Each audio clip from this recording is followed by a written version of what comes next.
Hello everyone. तो history of computer का ये सेकंड लेक्चर है। अगर अभी तक आपने प्रीवियस लेक्चर नहीं देखा है तो पहले उसको देख लीजिए, फिर इस पार्ट को कंटिन्यू करिए। तो प्रीवियस पार्ट में हमने मार्क 1 के बारे में पढ़ा था। अब इस पार्ट में हम ENIAC के बारे में पढ़ेंगे। ENIAC का मतलब होता है electronic numerical integrator and computer. तो इस कंप्यूटर को 1945 में जे प्रेस्पर एकर्ट और जॉन मॉशली ने इन्वेंट किया था। और ये जो कंप्यूटर था ये पहला programmable general purpose electronic digital computer था। यानी इससे पहले के जो कंप्यूटर थे वो सिर्फ साइंटिफिक पर्पज़ के लिए यूज़ किए जाते थे। ये पहला ऐसा कंप्यूटर था जिसे जनरल पर्पज़ में यूज़ किया जाने लगा। और जिस दिन इस कंप्यूटर को रिलीज़ किया गया था उस दिन को फर्स्ट कंप्यूटर डे या फिर वर्ल्ड कंप्यूटर डे की तरह मनाया जाता है। तो ये भी याद रख लीजिए, 15 फेब 1946 को इस कंप्यूटर को रिलीज़ किया गया था, ENIAC को। और इसे बनाया किसने था? जे प्रेस्पर एकर्ट और जॉन मॉशली ने। तो 20 एक्यूमुलेटर इसमें यूज़ किए गए थे, 18,000 वैक्यूम ट्यूब्स यूज़ की गई थी, 10,000 कैपेसिटर्स यूज़ किए गए थे। बाकी ये जो कंप्यूटर था ये 1 सेकंड में 5000 एडिशंस करने में सक्षम था। बट इसमें जो है वो इंटरनल मेमोरी की कमी थी और इसको बार बार मैनुअली रिप्रोग्राम करना पड़ता था। बाकी ये कंप्यूटर जो था ये फुली इलेक्ट्रॉनिक भी था, प्रोग्रामेबल भी था और जनरल पर्पज़ में भी इसे यूज़ किया जाता था। तो याद रखेंगे इन फैक्ट्स को, ENIAC से काफ़ी क्वेश्चन पूछे जाते हैं एग्जाम में। फिर इसके बाद नेक्स्ट जो कंप्यूटर आया उसका नाम था एडवैक। एडवैक मतलब electronic discrete variable automatic computer.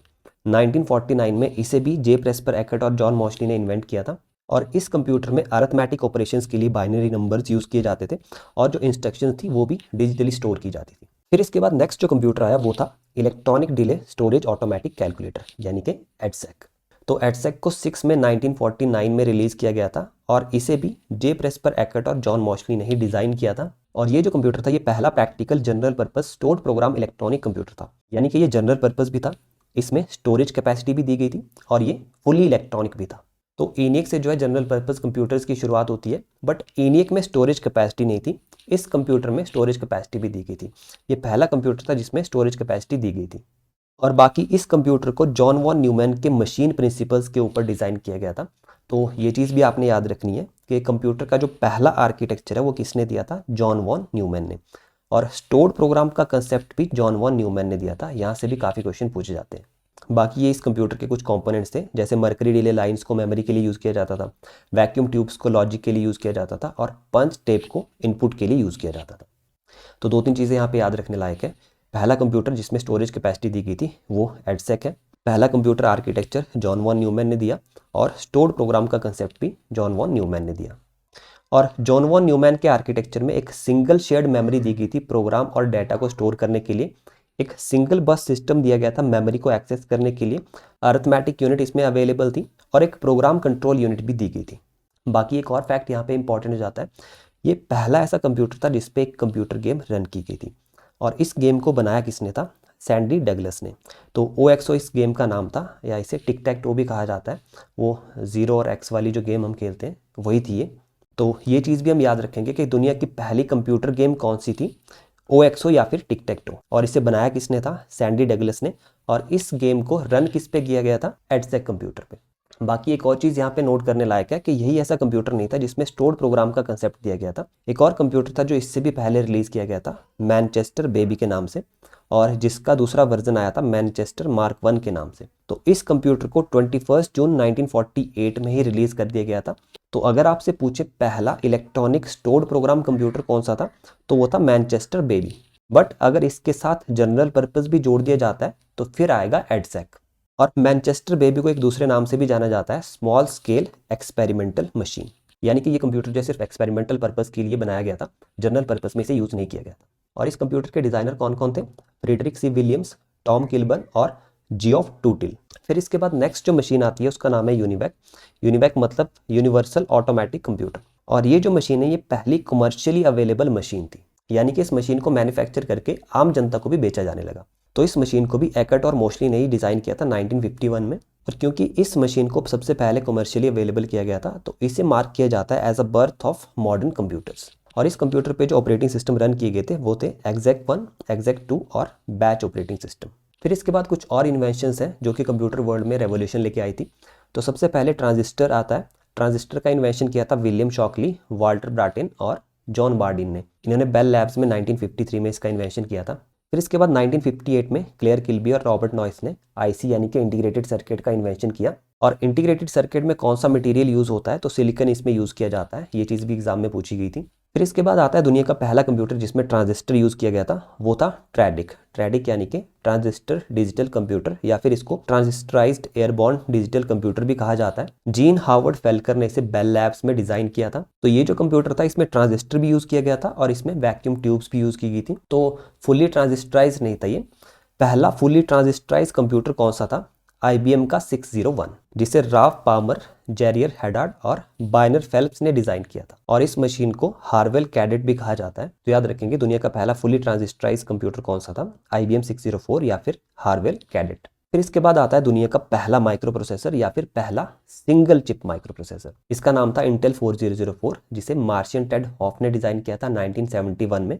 और ये जो माइक्रो प्रोसेसर था ये एक 4 बिट माइक्रो प्रोसेसर था, यानी कि ये डाटा को 4 बिट के चंक्स में जो है वो प्रोसेस करता था। और इस माइक्रो प्रोसेसर को 16 पिन ड्यूल इनलाइन पैकेज में इंप्लीमेंट किया गया था। तो DIP या फिर ड्यूल इनलाइन पैकेज ये एक माइक्रो प्रोसेसर को पैक करने की टेक्निक है। 16 पिन इसमें लगी होती थी, यानी कि 8 लेफ्ट साइड में और 8 राइट साइड में। फिर इसके बाद इंटेल का ही 8 बिट प्रोसेसर आता है जिसका नाम था इंटेल 8008, जिसे अप्रैल 1972 में रिलीज किया गया था, और इसे डिजाइन किया था कंप्यूटर टर्मिनल कॉर्पोरेशन यानी कि CTC ने, और इसे मैन्युफैक्चर किया था इंटेल ने। फिर इसके बाद सवाल बनता है कि दुनिया का पहला पर्सनल कंप्यूटर कौन सा था जिसमें एक माइक्रो प्रोसेसर यूज किया गया था?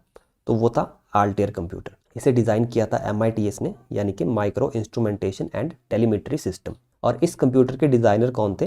Henry Edward Roberts. 1974 में इन्होंने इसे डिजाइन किया था। फिर इसके बाद एक और कंप्यूटर आता है जिसे दुनिया का पहला पर्सनल कंप्यूटर कहा जाता है, बट इसमें माइक्रो प्रोसेसर यूज नहीं हुआ था। तो अगर आपसे पूछे पहला पर्सनल कंप्यूटर कौन सा था, तो वो था कैनबेक 1, जिसे डिजाइन किया था जॉन ब्लैंकन बेकर ने। और अगर पूछते कि पहला पर्सनल कंप्यूटर जिसमें माइक्रो प्रोसेसर लगा था, तो वो था आल्टेयर। बाकी इंटेल 4004 माइक्रो प्रोसेसर के बारे में एक और चीज याद रख लीजिए, इस कंप्यूटर को सबसे पहले बीजीकॉम 141 PF प्रिंटिंग कैलकुलेटर में यूज किया गया था। देन इसके बाद 1964 में IBM का 360 आता है, जो कि पहला कंप्यूटर था जिसमें इंटीग्रेटेड सर्किट को यूज किया गया था। तो इंटीग्रेटेड सर्किट कुछ अलग नहीं है, एक प्रिंटेड सर्किट बोर्ड लिया जाता है, यानी कि PCB लिया जाता है, और उस पर बहुत सारे ट्रांजिस्टर लगा दिए जाते हैं, तो इसी को इंटीग्रेटेड सर्किट कहा जाता है। तो IBM 360 ऐसा कंप्यूटर था जिसमें सबसे पहले इंटीग्रेटेड सर्किट का यूज किया गया था। फिर उसके बाद SPU मंडी का एक एग्जाम हुआ था जिसमें ये क्वेश्चन पूछे गए थे कि दुनिया का पहला कंप्यूटर कौन सा था जिसमें एक सिंगल सर्किट बोर्ड यूज किया गया था। तो वो था एप्पल 1। एप्पल 1 को 1976 में डिजाइन किया गया था स्टीव वोजनियाक के द्वारा, और बाकी एप्पल कंपनी के फाउंडर स्टीव जॉब्स, ये तो सभी को पता होगा। फिर उसके बाद एप्पल लीसा के बारे में क्वेश्चन पूछा गया था। ये पहला ऐसा कंप्यूटर था जिसमें ग्राफिकल यूजर इंटरफेस यूज किया गया था। जनवरी 1983 में इसे रिलीज किया गया था। But graphical user interface technology जो है वो एप्पल ने इन्वेंट नहीं की थी, वो इन्वेंट की थी जेरोक्स पार्क ने, और इन्होंने इसे इंप्लीमेंट किया था अपने एल्टो कंप्यूटर में 1973 में। बट ये भी एक कंसेप्चुअल मॉडल था, वर्किंग नहीं था ये, तो इसलिए पहला computer with graphical user interface बन जाता है एप्पल का लीसा। याद रखेंगे इस फैक्ट को। और ग्राफिकल यूजर इंटरफेस इन्वेंट किसने किया था? जेरोक्स कंपनी ने। फिर उसके बाद SPU मंडी के दूसरे वाले पेपर में एक क्वेश्चन पूछा गया था कि दुनिया का पहला ऑपरेटिंग सिस्टम कौन सा था? तो ये था GMNAA-IO।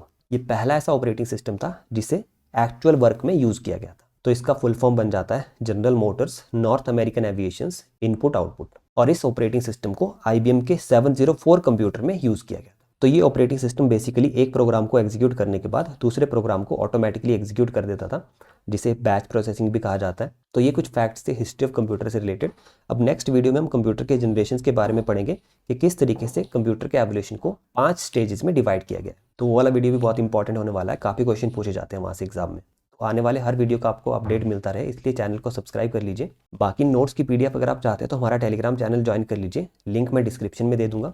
और अगर हमारा पेड बैच ज्वाइन करना चाहते हैं तो हमारी ऐप डाउनलोड कर लीजिए, उसका लिंक भी मैं डिस्क्रिप्शन में दे दूंगा। पेड बैच में सबसे पहले तो आपको डेली लाइव क्लासेस मिलती हैं मॉर्निंग और इवनिंग में। दूसरा, सभी लाइव क्लासेस की आपको रिकॉर्डिंग प्रोवाइड की जाती है ताकि आप बाद में रिवाइज कर सकें। इसके अलावा आपको प्रीवियस ईयर क्वेश्चंस भी प्रैक्टिस करवाए जाते हैं, मॉक टेस्ट आपको प्रोवाइड करवाए जाते हैं पेड बैचेस में। और इसके अलावा लाइव क्लास में अगर आपको कोई डाउट आता है तो आप 1-to-1 मेरे से बात करके पूछ सकते हैं। हर एक डाउट आपके पेड बैचेस में रिजॉल्व किए जाते हैं। बाकी जो लोग फीस अफोर्ड नहीं कर सकते उनके लिए यूट्यूब पे फ्री बैच तो चल ही रहा है। डेली इन क्लासेस को अटेंड कीजिए और अपने नोट्स बनाना शुरू कर दीजिए, क्योंकि अगर आप नोट्स नहीं बनाते हैं तो बाद में आपको रिवाइज करने में दिक्कत रहती है। बाकी इसके अलावा मैं सजेस्ट करूंगा कि आप थ्योरी तो पढ़िए ही पढ़िए, बट इसके साथ साथ प्रीवियस ईयर क्वेश्चंस भी लगाइए, और साथ में मॉक टेस्ट लगाना तो बहुत ही जरूरी है। तो अगर आप अफोर्डेबल प्राइस में मॉक टेस्ट भी लगाना चाहते हैं तब भी आप हमारी ऐप को डाउनलोड कर सकते हैं, लिंक मैंने डिस्क्रिप्शन में दे दिया। बाकी इस वीडियो में अगर आपको कोई डाउट हो, कोई सुझाव हो तो आप कमेंट बॉक्स में लिख सकते हैं। नेक्स्ट वीडियो में डेफिनेटली उसको मैं रिजॉल्व करूँगा। तो आज के वीडियो में इतना ही, मिलते हैं नेक्स्ट वीडियो में।